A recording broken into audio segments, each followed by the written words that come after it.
Hey y'all, Pastor Ryan Stout here for St. Peter's and Nidaros Lutheran Churches, and I'm here in this video with my pastor's epistle for April, which I am calling Carved Out. Remember the Sabbath day to keep it holy. 6 days you shall labor and do all your work, but the seventh day is a Sabbath to the Lord your God.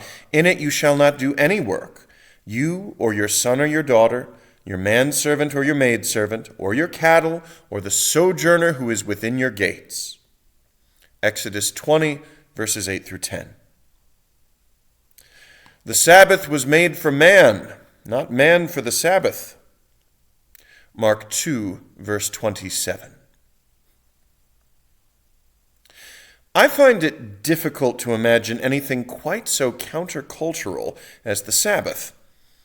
In the Hebrew Scriptures, God commands the people of Israel to hallow the seventh day of the week, and neither to do nor to allow any labor during that period from sundown to sundown. Sabbath observance is to be the mark of his people, even more so than circumcision. By setting this time apart, they set themselves apart. Sabbath observance, mind you, deals not with laziness or with simple entertainments. The Sabbath is a time for learning and for prayer. It's when we remind ourselves that we are not merely beasts of burden, but human beings, possessing an innate dignity far more precious than whatever we can accomplish or produce. Sabbath is a time to be rather than to do. Leisure in our society has become something of a lost art. We live not as responsible citizens of a republic, but as consumers, with a worth based not on the image of God, but on our purchases, preferences, and politics. How much money do we make, and what can we buy with it? Production and consumption are the exclusive concerns of postmodern life in the West. If you want to confuse an American, my old confessions professor liked to say, ask him what freedom is for. We no longer know what to do with leisure, with truly free time. For years, I used to muse that most people confuse leisure with entertainment. Yet now, even the entertainment industry has been superseded by the distraction industry with scrolling, clicks, and likes. True leisure is never a distraction. It isn't laziness or entertainment. True leisure involves time set apart to contemplate, to imagine, to ponder. It lets us gaze in awe at nature. It leads us to sit at the feet of great masters, even if only in books. Leisure begets philosophy, art, music, poetry, prayer, law, scientific inquiry, all the grand achievements of the human psyche and civilization. For much of history, leisure remained a luxury available only to the wealthy, to those who needn't labor because they made others do it for them.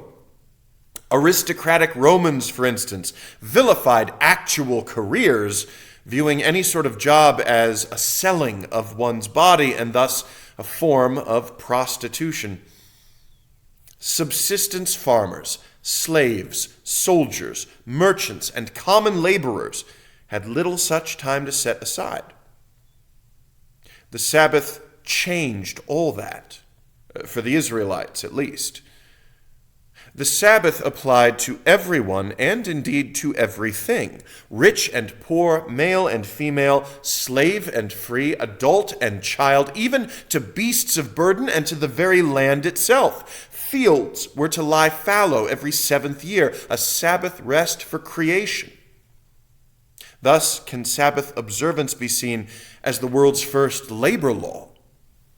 By it, the wealthiest merchant had to cease periodically from his profiteering, and the lowest pauper got to live 1 day a week as a free and sovereign human being.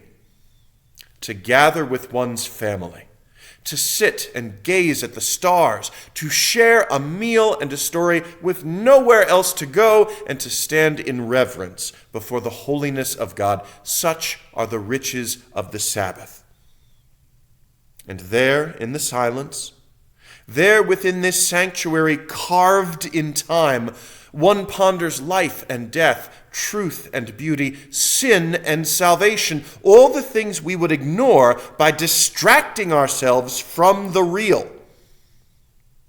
Imagine setting aside the cell phone from Friday dusk through Saturday, not watching TV, not busying oneself with chores, not pretending that productivity makes your life worthwhile, just you and silence and wonder and the starry-decked heavens above. Christians are not commanded to keep Sabbath, not in the way that our Israelite siblings and forebears have been. Yet it's still a good idea, isn't it? Most Romance languages preserve the convention of calling Saturday the Sabbath and Sunday the day of the Lord. Setting apart a particular day, refraining from particular activities may vary between communities, families, and individuals, but taking the time to be human, to value your life in itself, remains vital.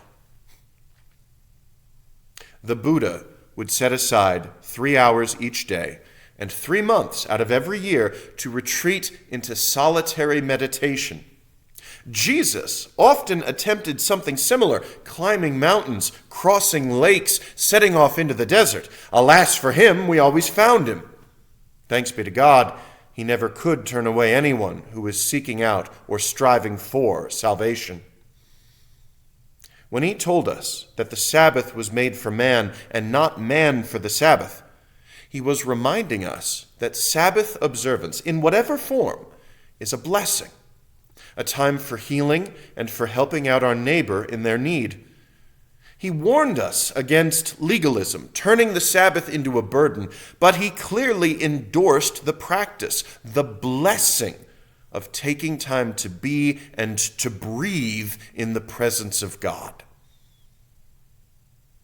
Much more could be said on meditative and contemplative prayer.